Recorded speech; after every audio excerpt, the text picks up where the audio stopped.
So, Welcome, everybody. We're back with Astrology Unplugged. My name is Claudia, and my co-pilot is Rick Cempi here. Uh, hello there, all. and we kind of have what Rick DiClemente used to call the fireside chat every week, although we're now doing it every other week, and we explore the language of astrology, and we like to think of it as a guide to healing, awakening, truth.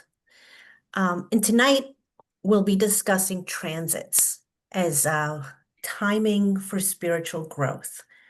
So, as I always like to, I find myself saying this every time, you gotta, transits are the thing because not only, well, let me backtrack. Your natal chart is the thing because Hmm. that will never change. That doesn't change ever. Um, but the planets in the sky right now are moving and they have conversations with your natal planets in Hmm. your chart. And so that's why I think this astrology stuff is so useful when you are dealing with something that can be overwhelming. Sometimes life is mundane. Life is not, Hmm. you know, a crazy roller coaster all the time. But there are times that it can be really busy, really hectic in a wonderful way, in a not so wonderful way. And it could be as simple as you had a really good day with your kids that day, or you had an amazing revelation and it's internal. Or you were able to finally figure out what's going on with your body or something, or you found the love of your life, or you got a divorce. These things we all kind of experience at different phases and different seasons in our lives. But to me, everything always comes down to it's a spiritual issue within us. It's between us and God. That's how I feel about it. Rick may also have other thoughts on it, and you can certainly chime in. But, Sure. when I look at my life and when I look at other people's lives, it doesn't matter if they're talking to me about their car. I'm listening to what's going on in their lives because the car is just the symptom or the catalyst for something that's going on within them. And I see this more and more and more and more. And you think to yourself, what's the big deal? I just stubbed my toe. It sounds silly to some people, but I'm telling you, nothing is accidental. Go ahead, Rick. I am actually looking at a chart in the background. Uh-huh. Um, so yeah, nothing is accidental. It's just occasionally shrouded in curiosity while you're figuring out what created the issue. Yeah. Because there's always something. I know that I have listened to people's stories and I've heard things unfold.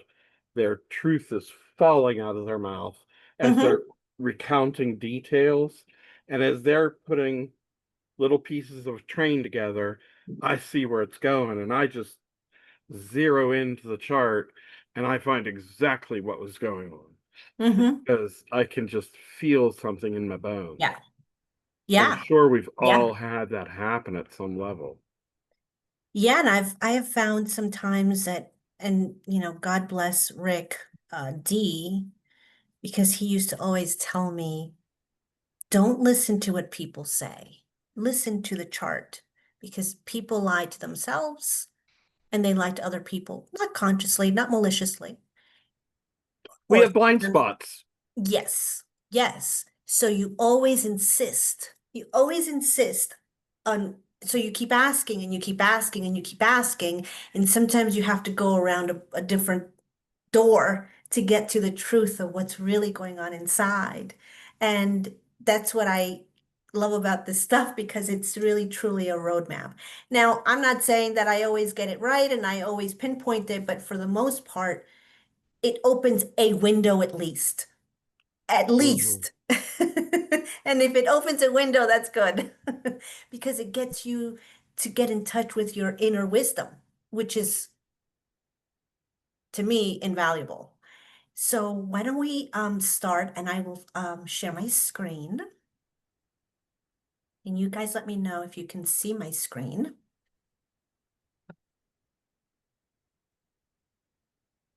Yeah? We're good. We see the screen. Okay. So let's start with our first one, which is a lot of people talk about, oh, I'm sorry. I have a lot of buttons to press and a lot of screens to look at. So just give me 1 second. Okay, okay. Um, there we go. A lot of people kind of poo-poo this planet if they don't know about astrology. And I used to be one of those people myself. I didn't poo-poo it. I was scared of it. I was scared of what it meant and what it was going to do with my life and what was going to happen. And it was going to be so hard on me. And I kind of understand now why that thought would even occur to me is because I actually have some Saturn stuff to work through. So I like this quote and I remember writing it down. I wrote it down. I don't know who said it. But it is a very karmic, it is known as one of the karmic planets because, as humans, we have to live in this physical reality, right? And, as much as we are connected uh, spiritually, or we could be have a great imagination and we can use our creativity. The truth is, you have to get up in the morning, you have to, you know, brush your hair and put some clothes on and be responsible. So, Show up. yeah, you you have to show up. So, Saturn transits. Saturn transits are some of the times where we can face some stuff from the past, not always. So, for example, um, a young person is going to have a different Saturn transit. A 7-year-old is going to have a different Saturn transit than I will, right? But there is going to be, if you look at that 7-year-old and then you take that life and you look at the recurring themes, what is that Saturn really trying to teach that child? You don't realize it when you're 7 for the most part, but there are lessons that are going to come to you. And these are karmic Mhm. lessons, at least from what I think and I've experienced, because I said, I got really tough Saturn stuff. Um, so we have our wounding, the patterns that we tend to, anytime I heard this week, we all have lessons, right? And Right. how do you recognize it? Because there's usually a pattern. Yeah, and I would say brushes with structure, Yeah, authority, form, yeah, which could even be your bones yeah. or skin, Hmm. you know. Those are all Saturn things that could escape us. When you mention a child, it strikes me that not only are we looking at externally and openly revealed things, Hmm. we can also see that it would potentially expose underlying things that are part of the unconscious. Because Yeah, at 7 years old, you are not conscious of what you're going to be aware of at 14. right. Yeah. So there's a lot of that type of thing that goes on. And you can also look at like some people who have those rare experiences of having outer planets connect with the angles. If that happens early in childhood, it is not going to be consciously understood, but it'll be present in the lifetime experiences of what was going on then. Yes. Was there an overarching experience in the family Hmm. that affected a child in a way they may not remember? Yeah, yeah. So it's not always openly something we can grab onto. Sometimes it is an unconscious thing. Definitely. And then the place in your chart where your Saturn is, and the sign that it's in, right, is going to give you clues. But sometimes, Saturn in the 12th house can be very different than in the sixth Any house other? or any other house. Yeah. Um, Yeah, and I think too, it's probably a good idea to look at the cardinal points away from it. So, like if you're dealing with an eighth house placement, mhm. look at the 11th, the second, and the fifth, because those houses will certainly get triggered at the square of a planet, the Yes. opposition, the third square. Yeah. Right. Let me actually backtrack for just a minute, Rick, because I meant to say this in the beginning and I didn't.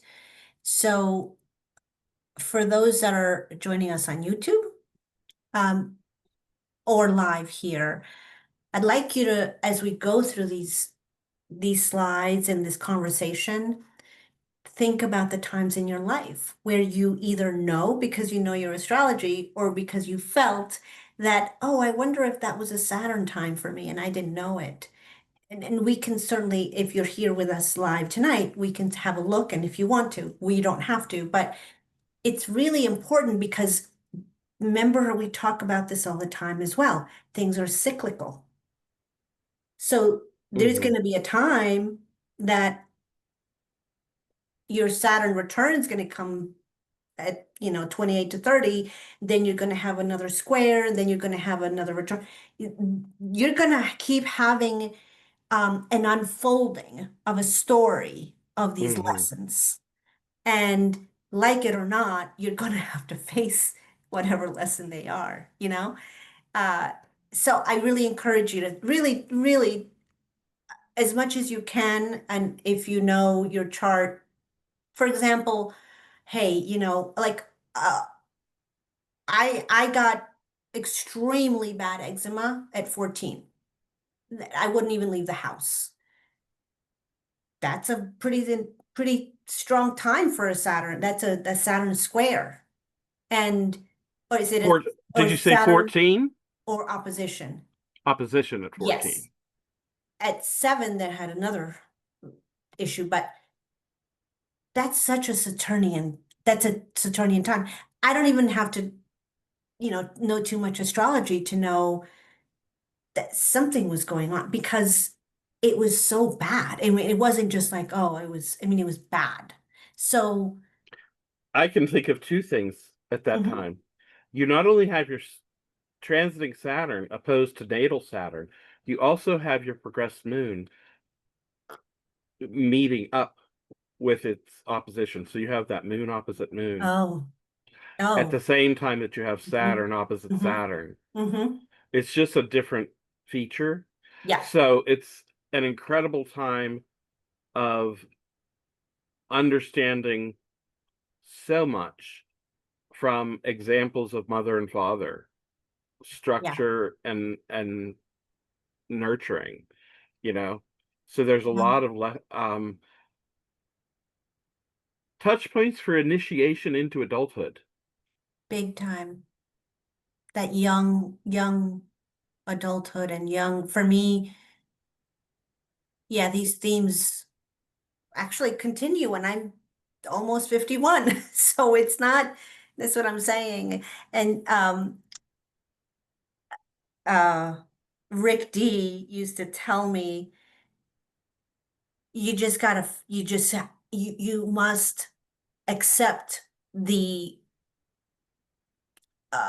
the issue, the Shift, responsibility, the fact that you have to deal with this. So like for me, a lot of it is around family boundaries, issues with my early life and my nurturing. A lot of it has to do with even food. And I could talk about that for an hour. But it it continues. And the older, that's why I think Saturn gets such a bad reputation. But really now I have such an appreciation for it because it is the one that is going to kind of make you stand up straight, face your stuff. And in reality, when you do that, life is a lot easier when you face the things that you know you must face. We kind of want to avoid it sometimes. And not everybody has a Saturn that's gonna like, some people have trines, beneficial, um, I don't know, Soft experiences, opportunities. softer experiences, yes, where those Saturn lessons are not going to be as tough. They're going to have other experiences, but they're not going to be like this, like, oh my God, you know. Um, so we can go through these bullet points and what are these lessons about? This is really just a snippet of what these lessons can be about. I told you it was a karmic planet. It's the planet that is going to bring it's, and like Rick said, subconscious things that you don't realize and that you have to deal with. Because face value just takes our attention. Yeah, And while you're focused on the face value, there's other things going on underneath that you don't have time to understand. yeah, That's why friends are so important because you can really have an outsider who knows you better than you know yourself at times, yeah, who can shed light on things. yeah. And talking about outsiders, it reminds me that a few moments ago, when you were talking about family, I have some wonderful friends that talk about family of the heart. Yeah. So even if you're stepping away from somebody who's geographically distant and you're trying to make a family in a different city or something, you're still going to have family stuff Mm-hmm. come up with whatever you cobble together as family. Yes. Right. So Right. Totally. love is wonderful, but it always comes with lesson work. Always. Unless you're about, no, I don't really know anybody that doesn't get nobody. That was universally well put, I think. Yeah, yeah, yeah. Yeah. Um, and the more I like that quote, Carl Jung, the more you make the unconscious, the wait, when you make, when you don't face the unconscious, you call it fate or destiny or something like that. I'm screwing up that quote, but you can find it easily. It's one of his famous ones. And the more like this first bullet point says, make conscious choices. Make it. Even if you I was talking to a friend today and I said, it's actually, you can't just sit at a yellow light. You Hmm. must either go or you must stay, but you can't just idle. Make a choice. Hmm. And, and we all have Saturn somewhere, where it's going to ask us to do that. And some of us, like Capricorns, Aquariuses, maybe those are easier on them because they're ruled by Saturn, but not necessarily, depending on what's going on in their charts. Saturn is father time, so it there is an element of having a certain I don't know if the word is respect, but understanding that things don't just, you can't shortcut some things. They take time. And uh, time yields a good harvest, but you can't rush it. You Right. can't expect tomatoes in winter and think somehow you can do it. And that's one of the things. It's, patience, patience. And I everything in its time.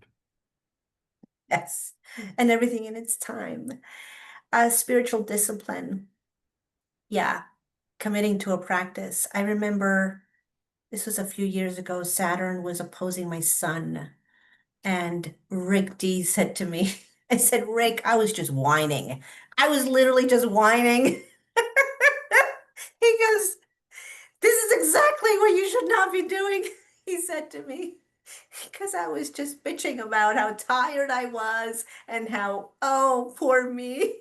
And but we would laugh about it. And but he had such a good way of bringing me back to the whole point of it. Mhm. What what is this trying to show you? What do you need to commit to? Sure.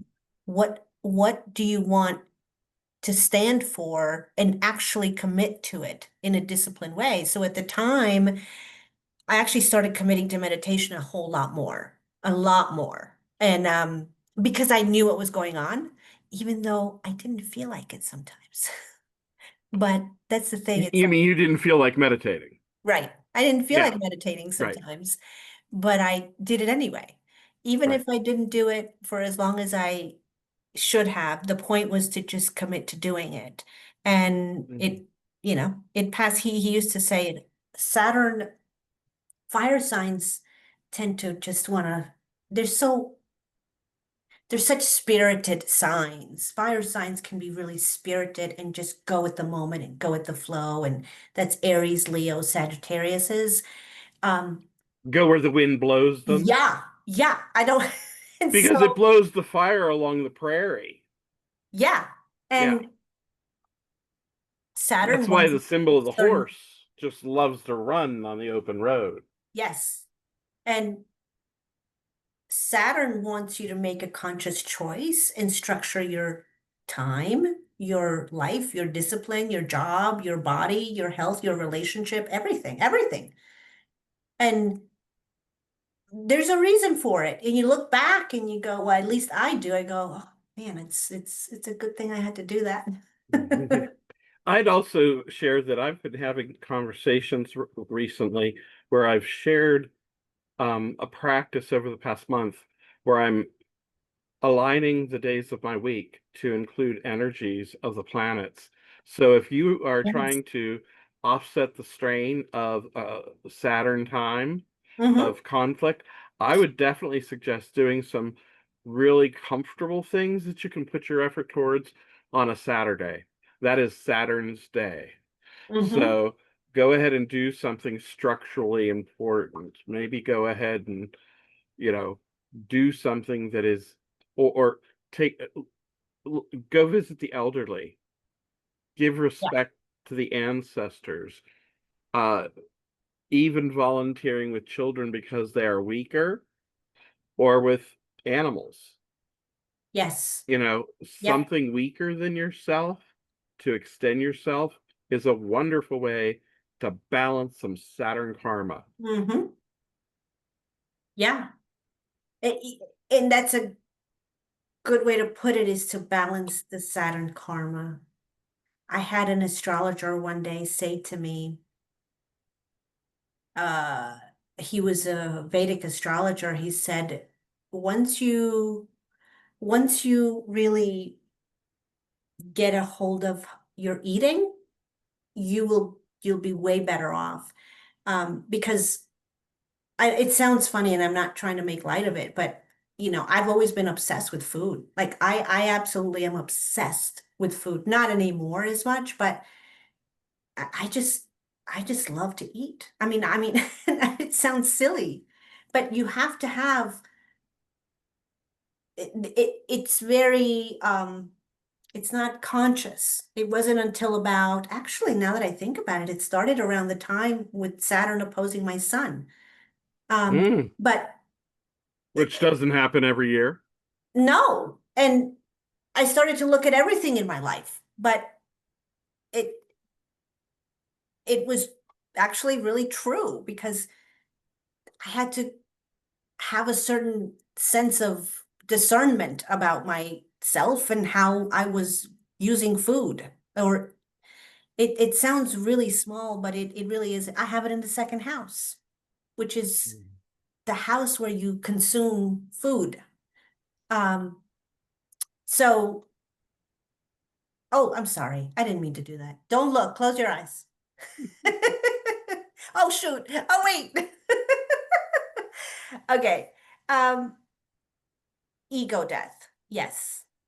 letting go of outdated identities. True authority comes from the soul. True authority comes from the soul, not the personality, the persona that you have out, like, if I were to walk out my house right now, how do the people think of me? And is that really who I am on the inside? Um, on a real soul level, Saturn wants us to be real. It doesn't want fluff. It insists on, you know, it's the foundation. Saturn, it wants to give you structure and a foundation. So you have to have it built on something solid. And there's no more solidity than your own soul's like inner strength. So that ego death, that can a lot of times have to do with, what's going on with your son. Not necessarily Mhm. your son, just your son, but it can. And then what it always will, I mean, let's face it, it always wants you to face your responsibility. Always, always, always, always. Um, Wherever it may be. And some of us have to learn that in a really much tougher way. Some of us take to responsibility. I know certain young people in my life, and they're like remarkably just, like they don't whine, they don't shirk they do what they have to do and they don't complain about it. And they don't think, oh, poor me. But that's not always that's I would look to them and go, oh, where's their Capricorn? What's going on with their Saturn? Because it's really strong. Mhm. And that's especially a young person. Like you can see that in an older person, but a young person, they must have a good Saturn. So anyway, any questions or anything else on Saturn that we want to go over? Um, uh, the times in your life where you will have it come into your awareness, or the times where it is going to be anytime it's making any aspect to a personal planet. It could be any multiple of seven. Yeah. It, and it's always there's always something going on. Hmm. Um, And today I was thinking about Saturn because because I was working on this. I was thinking, am I having a Saturn transit? Because I feel like I have to face certain things and just take responsibility in a way that I kind of grow up. I mean, really, it's like the planet that wants you to grow up, and it doesn't matter how old you are. Well, I would venture to say that we are all experiencing, and I mean globally, every human on Earth, issues from Saturn, Neptune in Aries, trying to um, tackle Yeah. the boundaries of our karmic path as it encounters the curiosities of our soul with Neptune Mm-hmm. in the sign of identity. And you've got Pluto on one side giving us these lofty Aquarian ideals for the future Mm-hmm. and trying to help us transform things. And Uranus on the other side that is trying to rise us up from within to come up with the words because Uranus is in Gemini. Yeah. And it's just a lot that's going on in our headspace because our souls on Earth are all going, we are every single one of us going through this. That's that minor grand trine that they have been talking about, Yeah. which we should keep that in mind as we look at our transits tonight. Yeah, we will.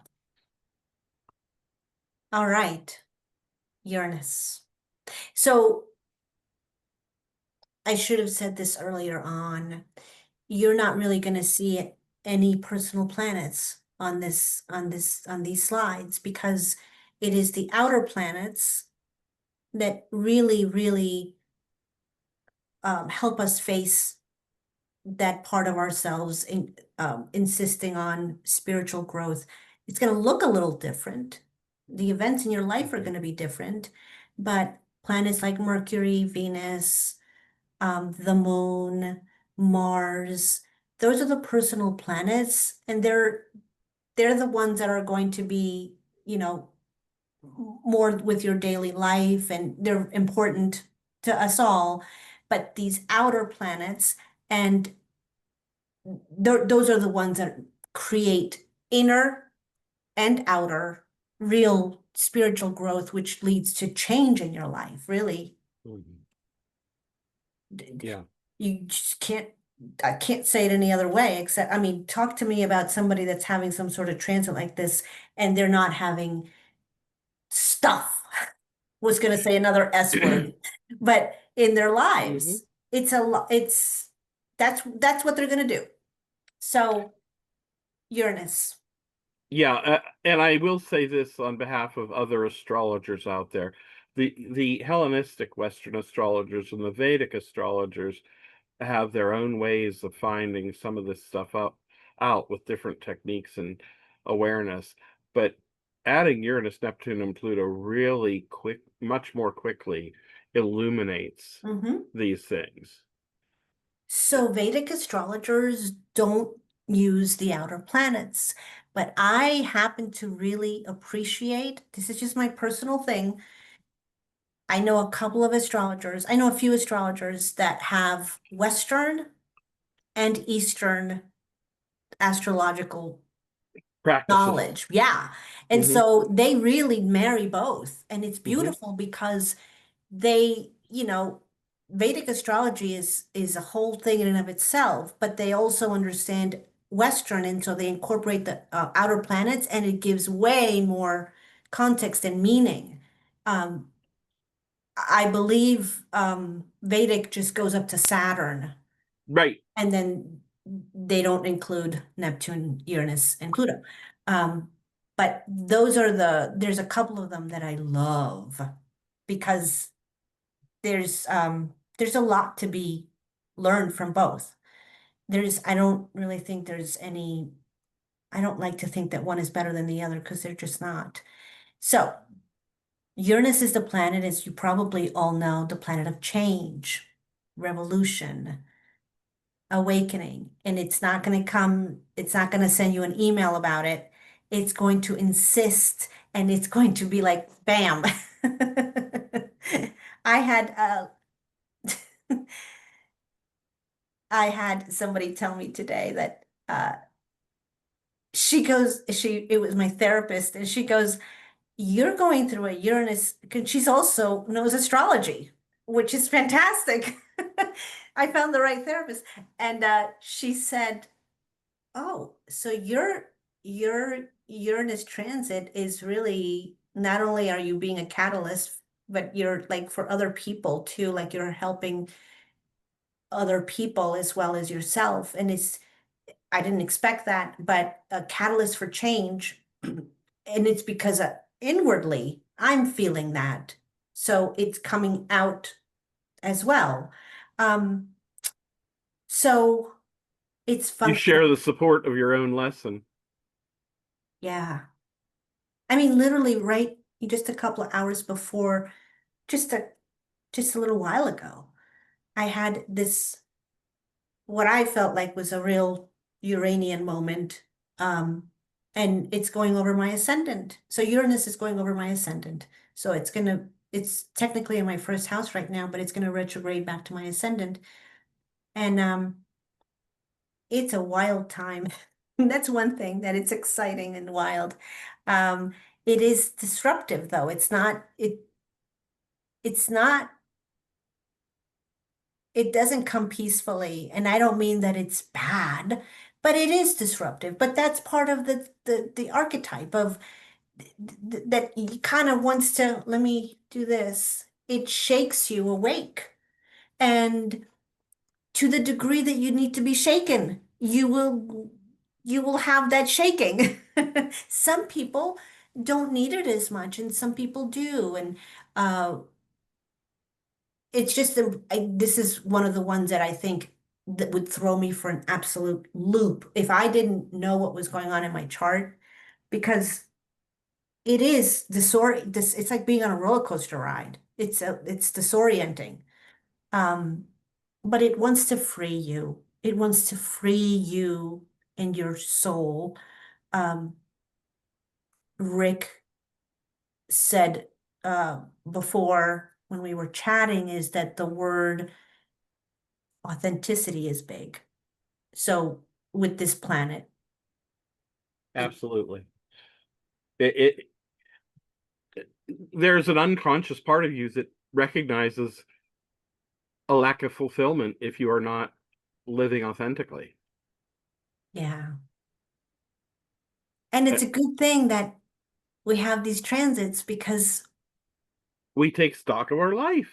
yeah, and the soul knows Mhm. something's off. You need to have a look. You need to have this event. You need to have this thing happen, or you need to, it could be with yourself, um, or something that comes from the outer world, that an event that really shakes you into, oh, who am I really? Mhm. And thank God.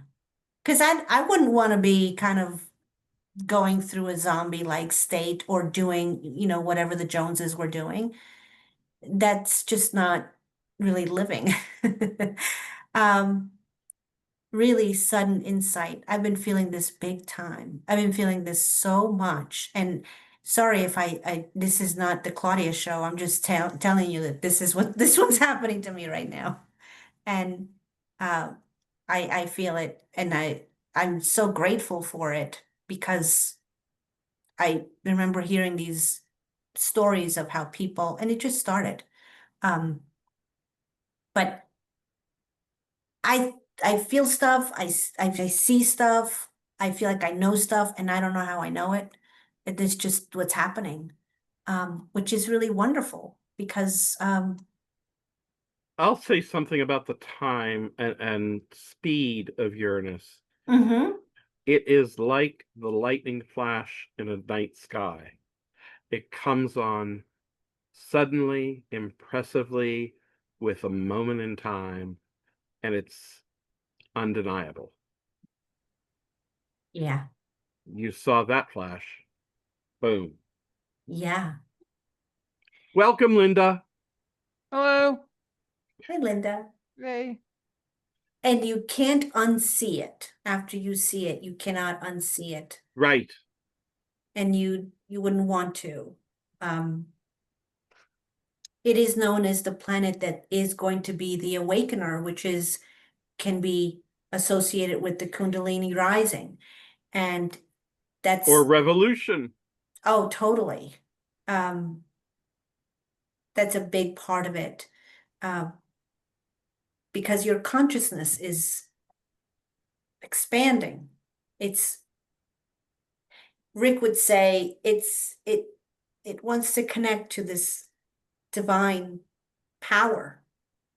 Um, and then it also, if you've been doing the same thing for 40 years, or, some people like Tauruses might have a different, a harder time with this. The fixed signs. I'm one of those fixed signs, but it, it's gonna it's going to ask you to, do it differently, do something new, try something new, let yourself go, experiment. So what, get 5 tattoos, move to Germany, like really, just, just, Rick would also say, just do it.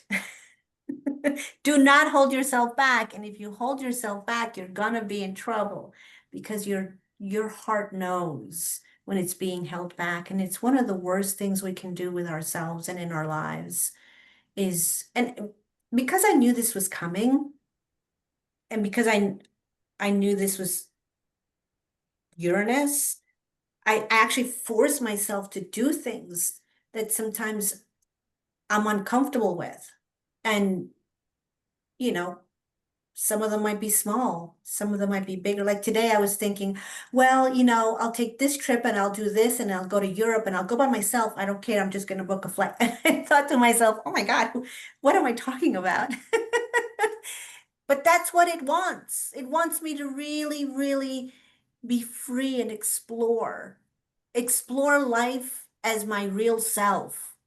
And I mean, that's now what happens when you have Uranus squaring a planet. So having that challenging aspect, it's going to be uncomfortable. It's going to be uncomfortable for you because you probably don't want to.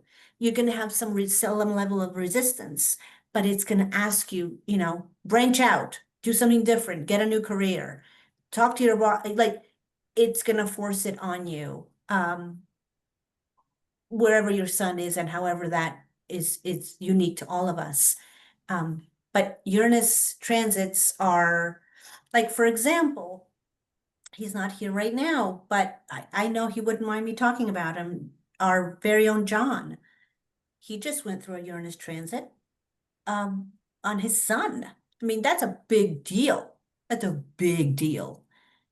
Hmm. That's huge. And I already see it in him. And Uranus is just at, I want to say 0 degrees Gemini right now. Uh, so I think he's around the 15, 12 degree mark of Sun in Taurus. But in any case, watch what happens to the Geminis in your life for the next 7 years. My son has like 4 planets in Gemini, including his sun. It's going to be really interesting to watch. Um, the mutable signs are going to have a square with this Uranus transit. That Uranus transit through Gemini is also going to be hitting him before he has his Saturn return. So it may be that he's more likely to be curious about astrology Oh, with that would be all that so going good. on. I would love that.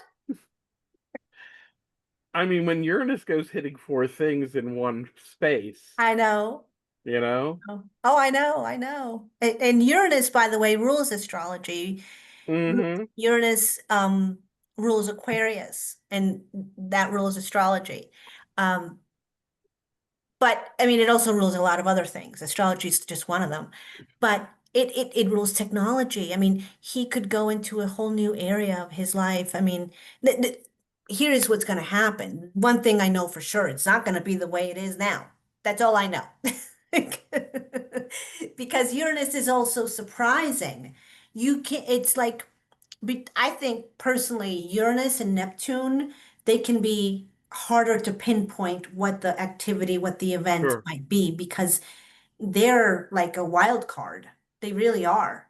Neptune is try to catch a cloud, and Uranus is try to try to take a picture of thunder at the very right moment.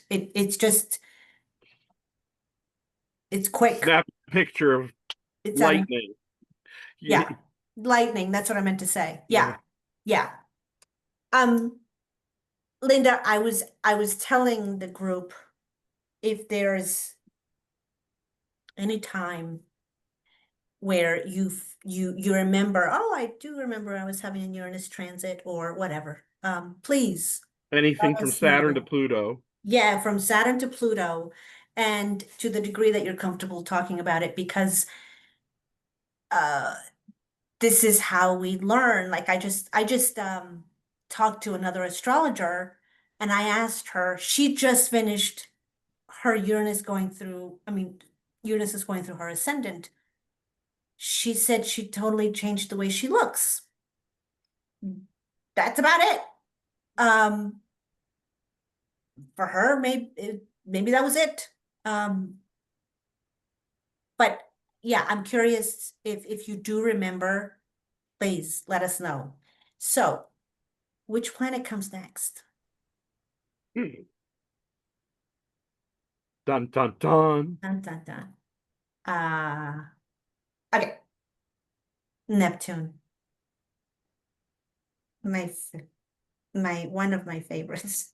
They're all my favorites. I can't choose. Uh, so let go of the map and become the ocean. You know, if you think about the Virgos in your life right now, the Virgos in your life have had to let go of something, uh, a way of being, especially Virgo. Virgo is the sign that wants to know when is this going to happen and how am I going to do this and where is it going to take place and how am I going to get there? And that's just their nature. I can think of a Virgo who she was Christian, and I talked to her a couple of years ago, and now she's Buddhist. She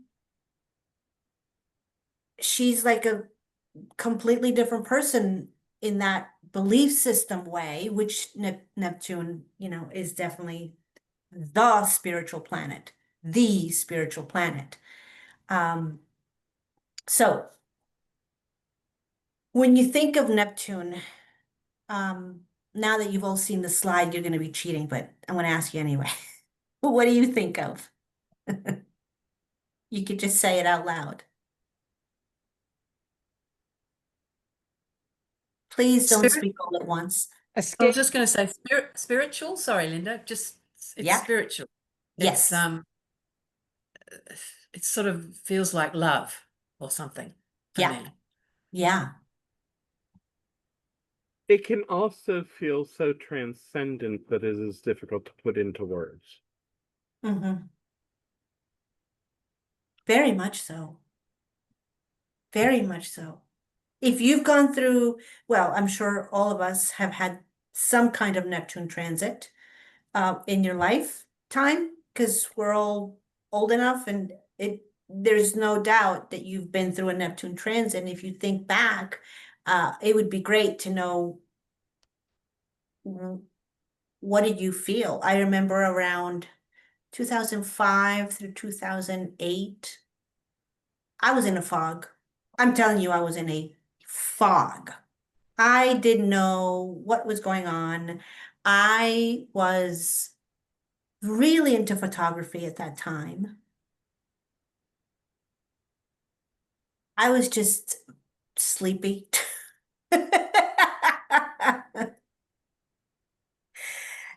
Yeah. And it's a weird time. It's one of the weirdest times, I think. I want to use another word, but I just can't think of another word because it can be really bizarre. Um, Now, what would be the way to use this planet in the more conscious way is to spiritualize it, because it's the spiritual planet. It is the one that is going to help you surrender to God, to let go. When you let go, you have faith. When you hold on to something so tight, you think you're controlling it or you want to control it. And we all know that how well that works. So Neptune comes along and helps you, whether it's uncomfortable for you or not. Some of us have more discomfort with that. Um, it helps you let go, but it can also bring you a lot of confusion, delusion, and it can also bring you just fog. It depends on your chart, and it depends on how aware you are. I think a lot of this stuff is really just a matter of how aware are you. Of course, if you're listening to this right now, you're probably somewhat aware because because you're into astrology. Uh, if you're not, then you'll be curious, because Neptune transits are some of my favorite, because they really, I guess the whole point is to plug into a higher source of faith, consciousness, And that is just you. It's you with God. It's you and God, whatever that is for you. And even if the events in your life don't seem like they're very spiritual, really, that's what it's about. It's like I said in the beginning, when I talk to people and they're talking to me, I'm listening for clues as to what is this really about? Because it's not about what they're talking about. It's about what is really going on inside them that they're not expressing or that they feel stuck in, or that maybe they need to free inside themselves. Um, so it's disillusion of the ego. Um, it's such a soulful planet, you know. It's the egoless planet. It's the opposite of, you know, Piscean people. They're the ones that, you know, will self-sacrifice to, you know, Mhm. because they're not, they naturally, they naturally just are so giving. Neptunian people can be very, very, they can be gullible. They can be too giving. Um, so it's, it's not, I'm not saying it's just such a spiritual time. It can be a time where you kind of have to wake up to the fact that, oh, I've been lying to myself this whole time, or I've been drinking way too much. I think there's also the potential for Neptunian experiences to help us identify with the we, the collective, Yeah, because because it's those the that's one oneness. way of not seeing separation between yourself and everyone else. Mm-hmm. Neptune Like we are wants, the school of fish, yes. Oh, every single one of us. Yeah. right? You ever see We're those a unit. the the birds? Hmm. There's like, you know, thousands of them and they just do like this. In a dance that's orchestrated. Yeah. They become one. And this that's that archetype of oneness with all. It's got a lovely name, Claudia. It's called a murmuration. Is that right? Is anyone Oh, Oh, yes, yes. Yes. called a that's right. murmuration? And they just, yeah. I love that. I love that. Yeah, mystical experiences, connection to oneness and higher love. This is the love that is, it is the higher octave of Venus. Venus is more like earthly love. And I say earthly because, you know, it can rule relationships and money, self-esteem, stuff, your stuff, right? That's worldly. Mhm. This is beyond. This is Venus is known as, you know, one of the love planets, but really, and that can be romantic, that can be relational, that can be friendship, but Neptune is that love that's like pure, that that real love. Um, Almost like, you know, the only thing I can think of is uh at least in my world is like mother and child love that is so selfless and giving. Um, Disillusionment, letting go of fantasy to touch truth. Yeah, this is a big one. Facing reality. So, you know, like Rick said, we are having a Saturn-Neptune conjunction right now. We talked about this last week. It's a combo of, you know, mixing reality with vision, inspiration, um, faith, faith and belief. Those are really Neptunian words. Anybody remember any Neptunian times for them?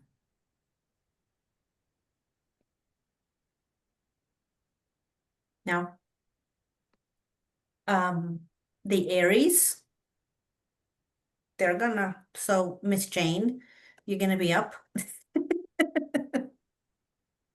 And actually, Linda's gonna have a square to her sun, a It's Neptune gonna be square. fun. All those two planets right Mhm. between my son's right between them, and then they're all gonna roll over the opposition to it. Just gonna be great. Yeah. Wait. I mean, it's like we need a like, I don't want to call it a support group, but we need like a group of, hey, what transits are you experiencing? I'm kind of looking forward to it. It'll be interesting. And I should start writing things down, but Are you, I Very want to good help. say, are you a 10-degree Libra? I don't know. It's I all mean, right. like We'll have a look. I have my uh I have my chart up. I always get I had to go to get my phone to get my chart up because I always have it with me when we have class. Yeah, it's 10 degrees. Very good. You're very, very good. For you. Listen, it's a miracle. I remember this stuff. I don't remember anything, but ask me about people's charts and I remember. It's 10 crazy. degrees, 34 minutes. Yeah. So it'll be a few years, but you'll start feeling it. And I think Jane is in early Aries. Yes, yeah, March, 27th of March. Yes. So yeah. Yeah, I think last time we talked about how you ladies actually are both kind of close. You're close in age. Don't No? No, I don't think so, because I'm 1957. Yeah, I'm But is 6 that close? older. How, Um, what year, Linda? 51. Oh, okay. I'm sorry. I thought it was you. It was I'm really Jane and old. somebody else. Yes, and is it Linda? Another Linda? Linda or I can't. Erica? I know she's no, I know. Isn't that terrible? She was on the show on last time. Yeah, yeah. It's Isn't okay. that terrible? All right. Now we're getting to the good one. Huh.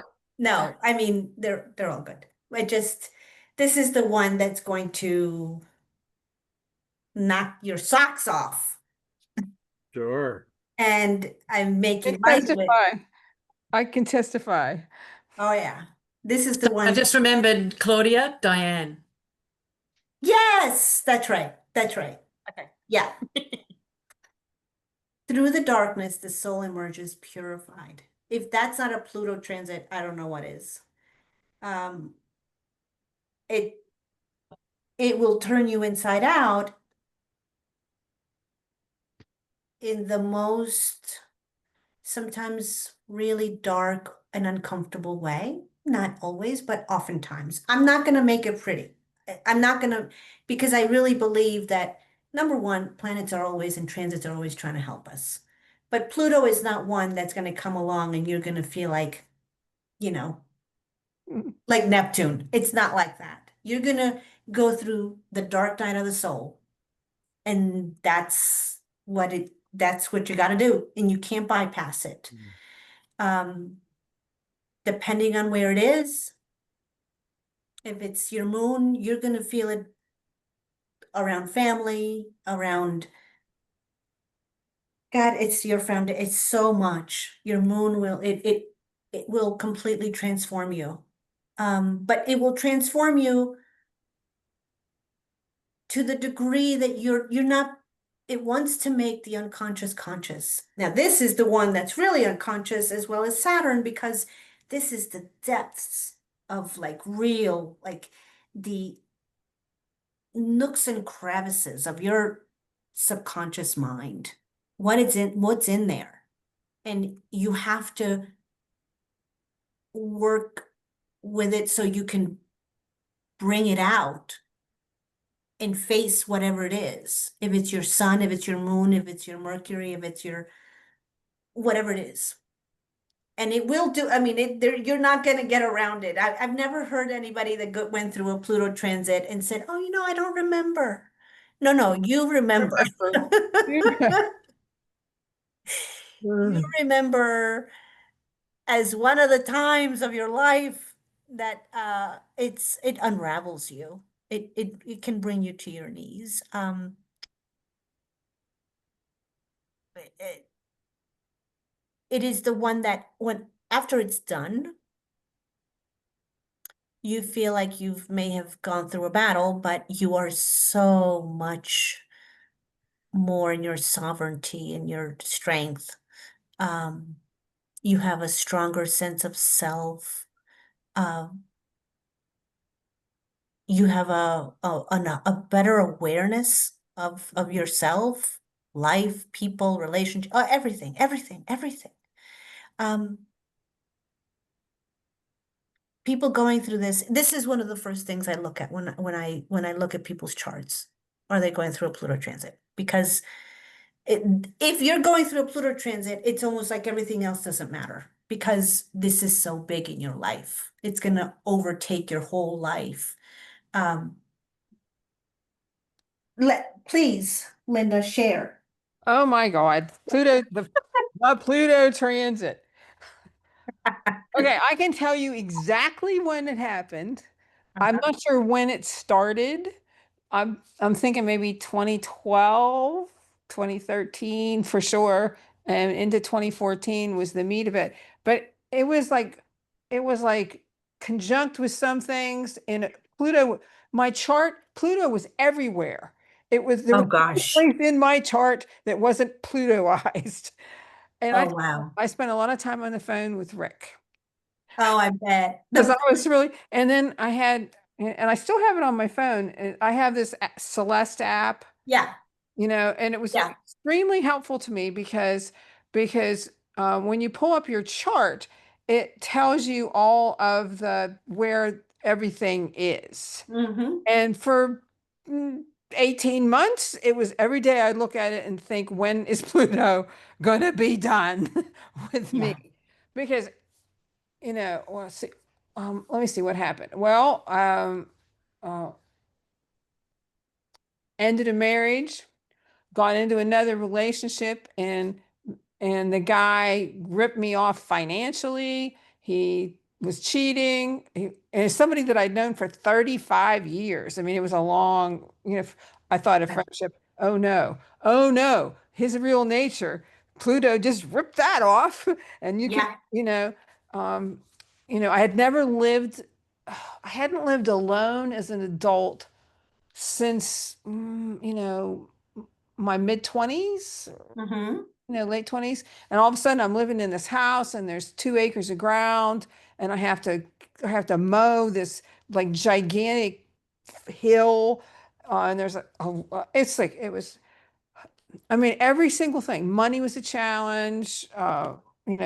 Getting the house like in order so I could manage it was a challenge. It was hard to go to work every day. I was an emotional wreck. I had to give up that whole Libra construct of you're going to be in a relationship. I mean, that was a number one thing. It was like Pluto just said, oh no, you're not. I don't care Yeah. what you do. You can date anybody you want. Yeah. We're gonna kill that. It killed everything. It killed everything. And I'm sitting in this house by myself. It killed my cat. I had a gas leak in the basement that cost thousands of dollars to repair. In the basement, as Rick would say. It was in the Yeah. basement. The cat died, the leak in the basement, all of this happened within like 4 weeks in November, the end of November 2013. And it was just Pluto everywhere. It was Pluto everywhere. And Yeah. but But, but on the other Mm-hmm. side of that, I'm just like a different person. Yeah. I'm a different person. I mean, I learned how to do all that stuff. I had to be, I had to be bigger. Yes. I had to Yeah. be bigger. I had to be more in charge of myself. I, Yes. I had to give up I had to figure out, you know, Rick had me go back and look at every single relationship I'd ever had with a man in my whole life. Yeah. Every single one. And he said, and then he's, of course, in his enigmatic way, he said, then you must look for the patterns, Right. because he's trying to like get the Libra thing, it was like, Yeah, exactly. you know, Yeah. so it was like, it was amazing. It was It's amazing. amazing because after you come out of it, You know. you can't believe that, because it changes you so deeply. And it's slow, right? So this was over many years that you had this. Well, there was like maybe 2.5 years where it was really painful. Intense. I mean, I'm talking physical freaking pain that was not from disease or injury. It was just pain.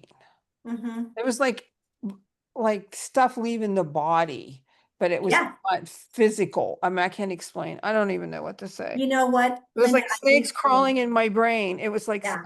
that's how I described it. It's like there's snakes crawling in my brain. It was awful. Mm-hmm. And I got up every day and went to work and did all that stuff. And, you know, I had to put up with a lot of bullshit at work too. But the good thing about that was having to do that, I came out on the other side of it and they had no power over me. Zero. They still don't have any power over me. I just do what I want to do. So, I can just tell you That sounds Plutonian. it's very Oh, Plutonian. yeah. The whole thing was very Plutonian. But when you come out on the other side of it, it's like, huh. Like it's like leveling. I'm gonna say it this way. It's leveling up. Mhm. Mm-hmm. I leveled up. Oh, yeah. I leveled up. It's not that I wouldn't like a nice gentleman to take me someplace once in a while or to go to a ball game or have dinner or whatever, but I'm just so not in need of it. I don't need any of that Mm-hmm. at all. At all. And I think I have I know this is going to sound funny. I think I have more intuition about things than I ever did before. When I came out on the other side of it, it's very hard to fool me about anything. And Yeah. that's the scorpionic. It was like Yeah. it's Oh, like yeah. it put the Scorpio side of me on some kind of hyperdrive. Yeah. It puts you in touch with that part of yourself because Yeah, it's like Pluto, mm, uh, like no. Pluto rules Scorpio. Scorpio, whether they know it or not, they can get under stuff, underneath everything, even if it's not Intuitively. extremely. And if you're not in touch with that part of yourself, it will put you in touch with that part of yourself. There's Yeah, no, it's like they can see through you. and the ancestral patterns part's important too, because that whole Yes. attachment to relationship, that goes back 4 generations on my mother's side. My Mm, grandmother was married, my great grandmother was married twice, and my grandmother was illegitimate. She was born before either of those marriages that we know about. So there was at least 3 men there. Okay. yeah. My um, my grandmother was married 3 times. My mother had a secret marriage. How about that? Very Wow.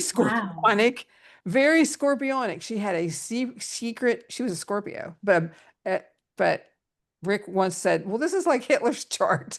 And I thought that's a nice thing to say about my mother. But she had a secret marriage, and then she and my dad eloped. So there was some sort of dark shadow side thing with her. My grandmother was like right out there with it. And then of course I was a serial monogamous myself. And it's like I just like ended it. I like ended that. That's like in my family, that is over. It's Yeah. over. And it's not just over because I don't have kids. It's over because it's over for me. It's over Right. for, I don't need to carry that on anymore. Mm-hmm. So Did we see Linda's chart again? We haven't yet, Okay. but we will. We're going to Okay. get to it.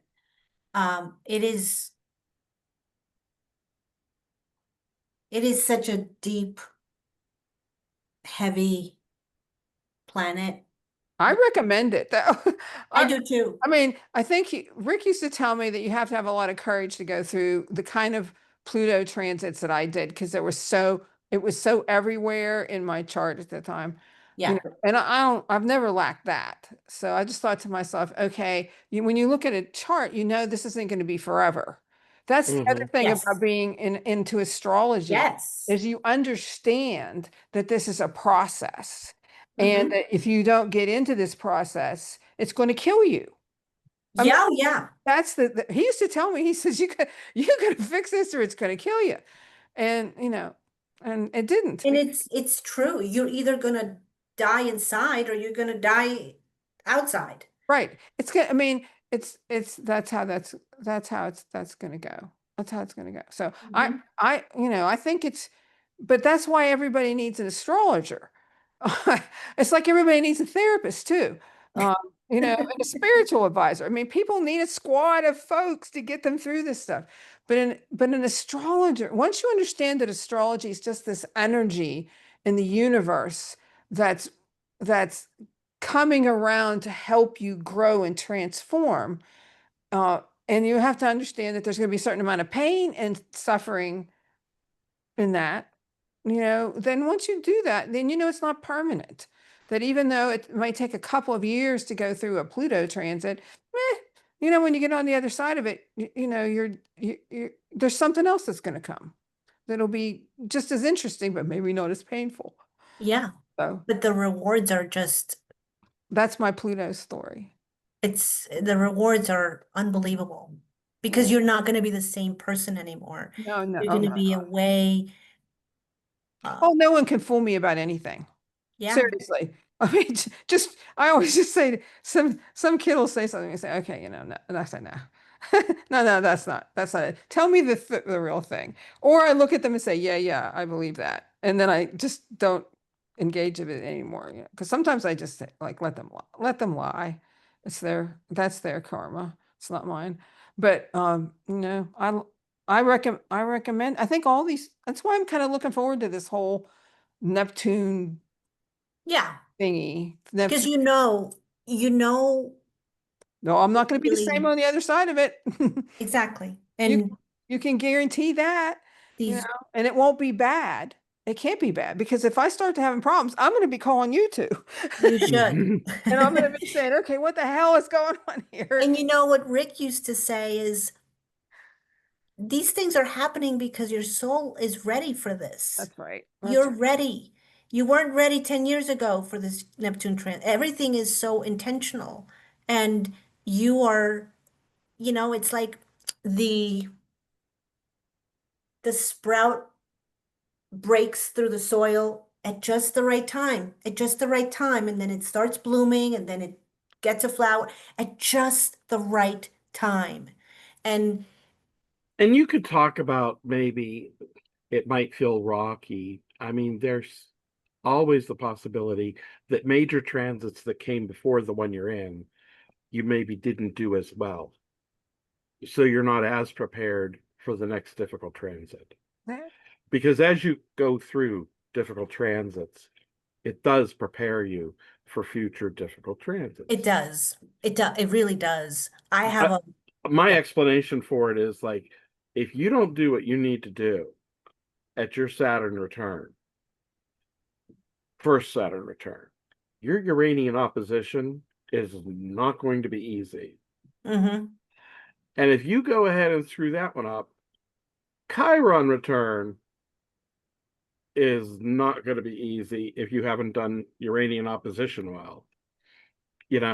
So maybe some of the keys to tricky ones is looking what you doing this process now, look back, what happened in those last big ones?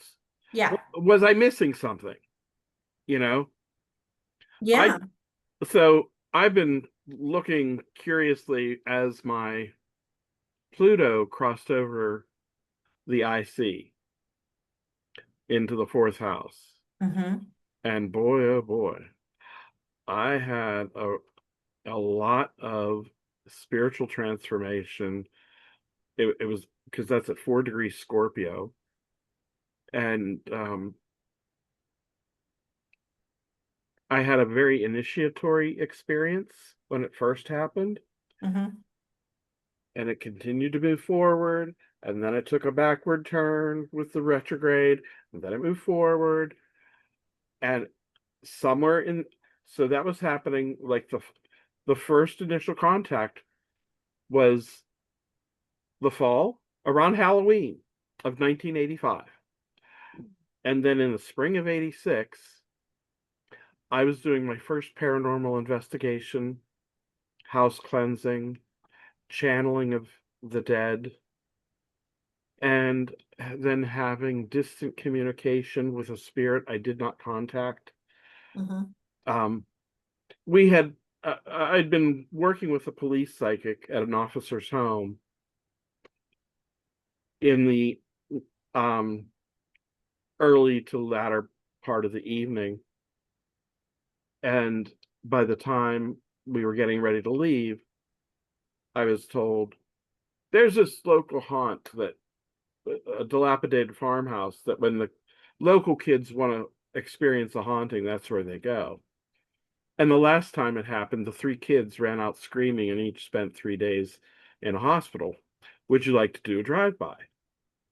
She was really impressed with my work. She wanted to go ahead and see how we might experience that. And I said, sure, that sounds like fun, because I have a strange sense of fun.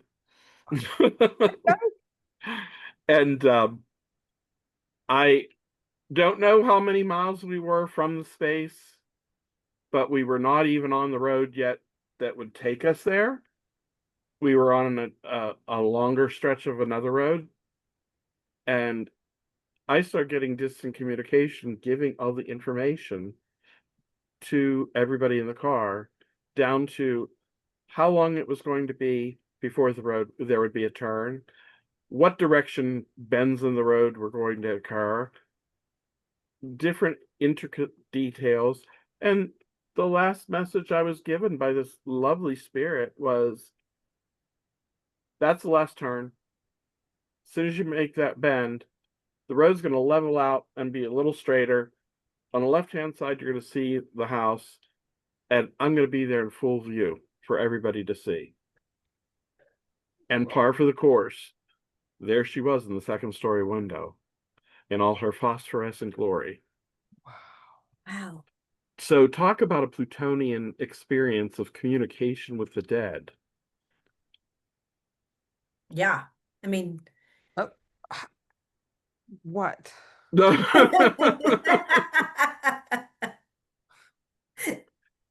yeah. I would love to communicate with the dead. I think. That's an I think. Sure.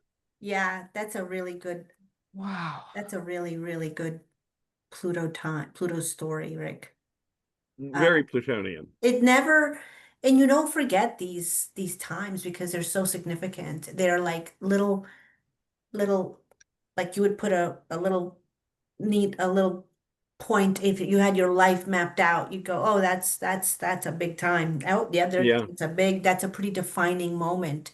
Mm-hmm. Whether that moment was a moment or it was 2 years.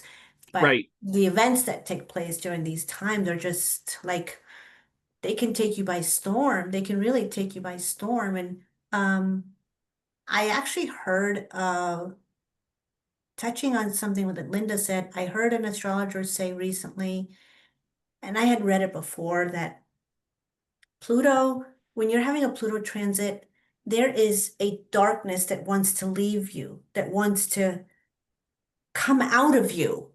Oh, And you define that darkness however you define it.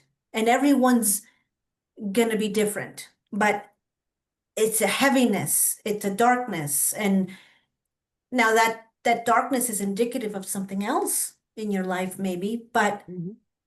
it's really interesting because I heard her talk about it and she went really into like the physical aspect of it. And I thought, wow, that's incredible.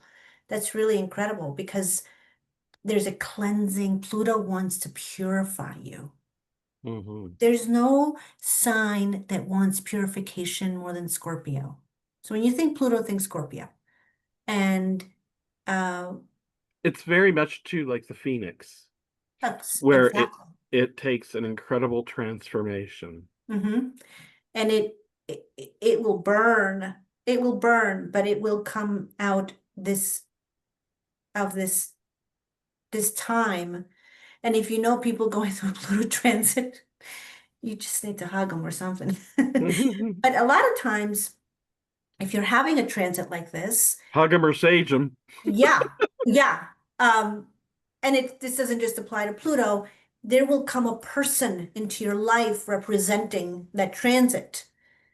Um, so like maybe somebody, if you're having a Uranus transit, somebody that's got some Aquarius heavy in their chart, or if you're having a Pluto transit, you're gonna meet a Scorpio that is gonna, like that kind of thing.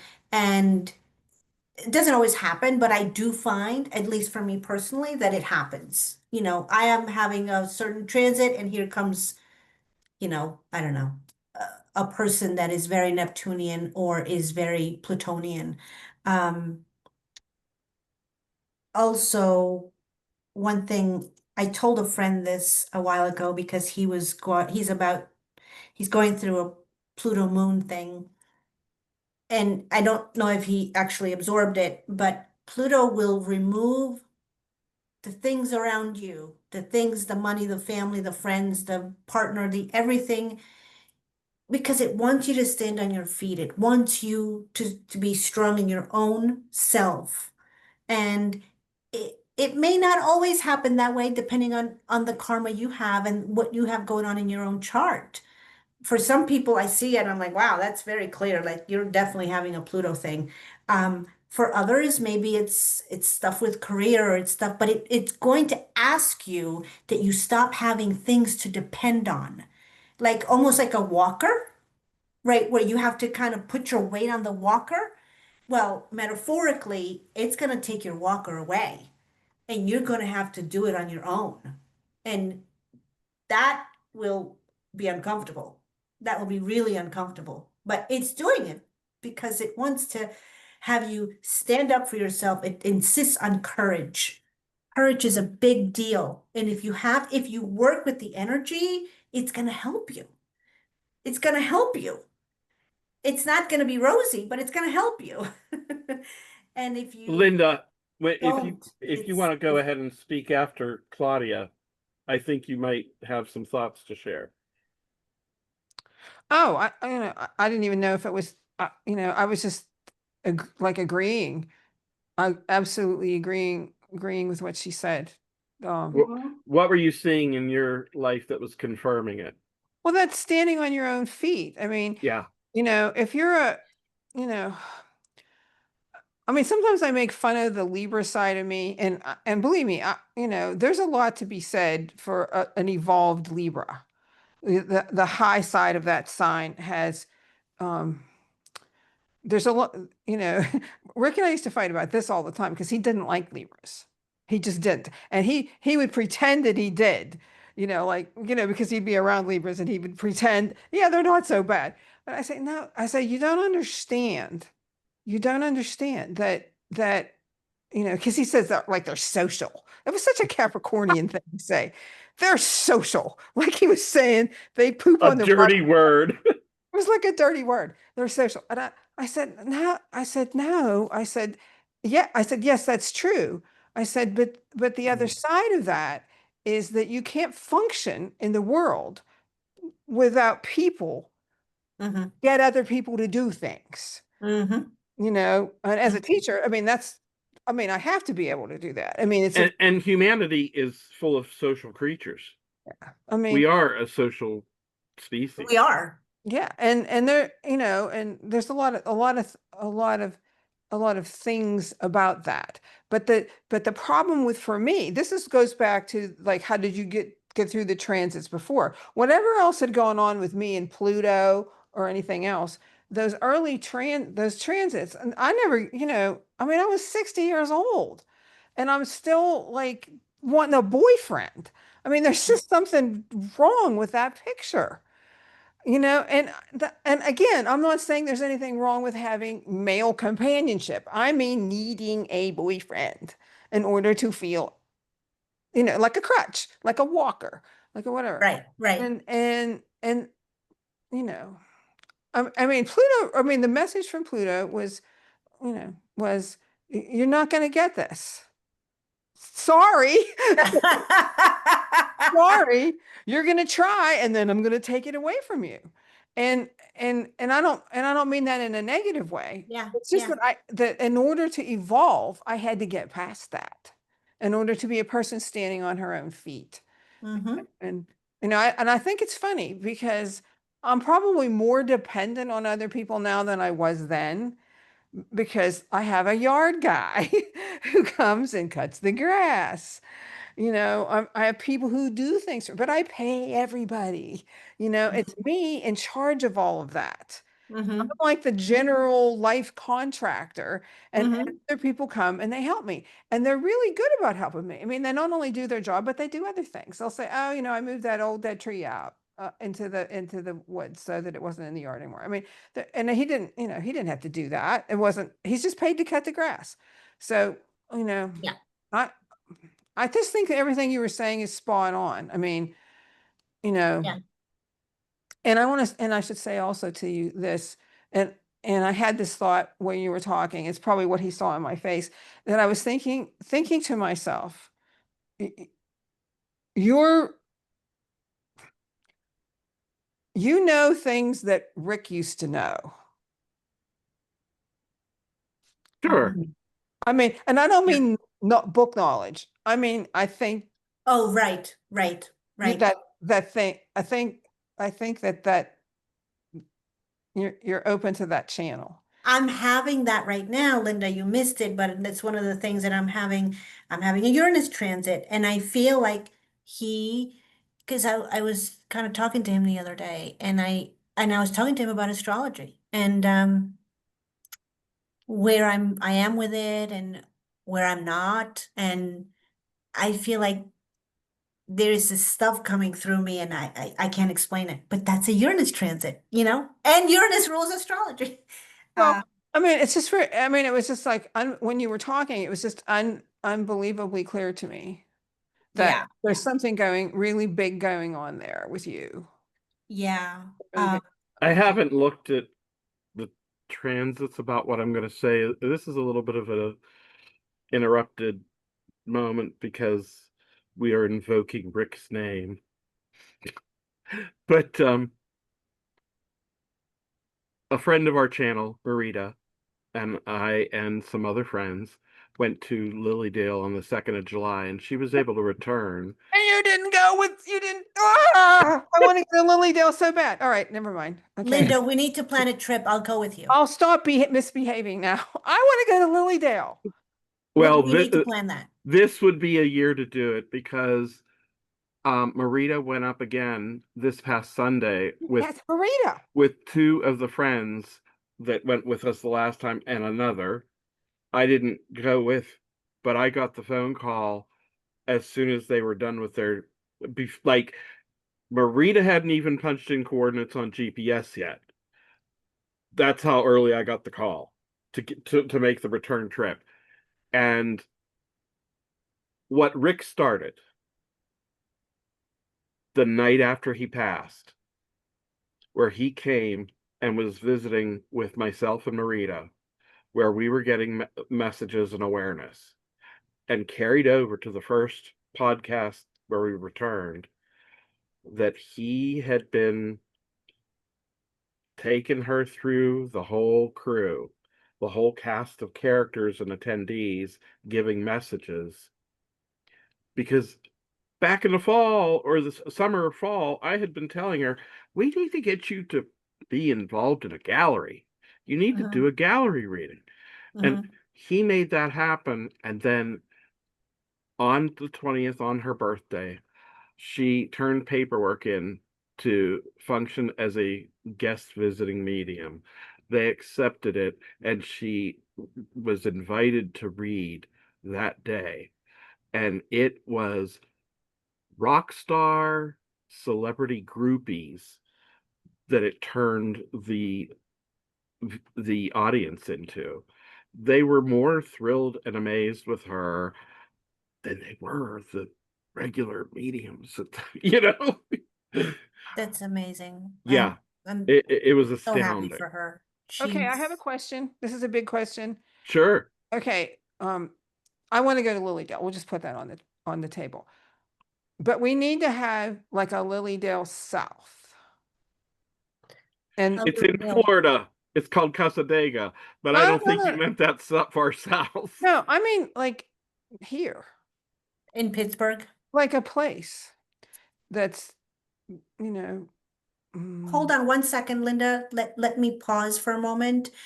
I want to thank our viewers on YouTube. Please join us because I'm gonna stop this recording and then we can keep talking.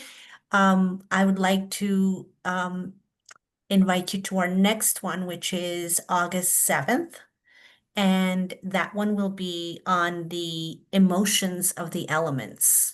So water, earth, fire, air, and how that connects to our emotional body and emotional self. So join us then August 7th. The link will be, as usual, on Facebook and on my personal page on the Astrology Unplugged page. Thank you for joining us. See you next time. And I will try to get it up on Tempe's Corner as well on Facebook. So take Thank you. care, all. All right. Bye-bye. But we can keep talking.